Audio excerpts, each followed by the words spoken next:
প্রকৃতির রূপ যেখানে প্রাণঘাতী হয়ে ওঠে। আজ বলছি ঝাড়খণ্ডের জোনহা জলপ্রপাতের সেই রহস্যময় কাহিনী। সাথে আছি আমি প্রিয়া রানী ছেত্রী। রাঁচি থেকে কিছুটা দূরে অবস্থিত এই সুন্দর জলপ্রপাতটি পর্যটকদের খুব প্রিয়, কিন্তু স্থানীয়রা বলেন অন্ধকার নামার পর এখানে পা রাখা মানেই বিপদকে আমন্ত্রণ জানানো।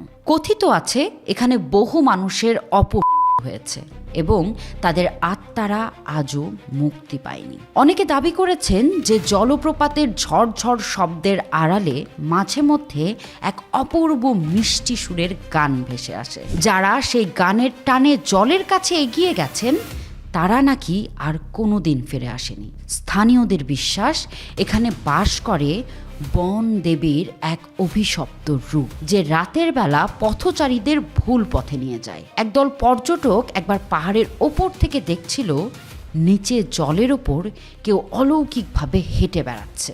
বিজ্ঞান বলে এগুলো মনের ভুল, কিন্তু এখানকার নিস্তব্ধতা কি অন্য কোনো সত্যি লুকিয়ে রাখছে? জলপ্রপাতের এমন নির্জন জায়গায় আপনি কি সূর্যাস্তের পর থাকতে পারবেন? কমেন্টে জানান। আমি প্রিয়া রানী ছেত্রী, দেখা হবে পরের ভিডিওতে। এমন আরও ভৌতিক ভিডিও পেতে আমাকে like, share, comment and subscribe করতে ভুলবেন না।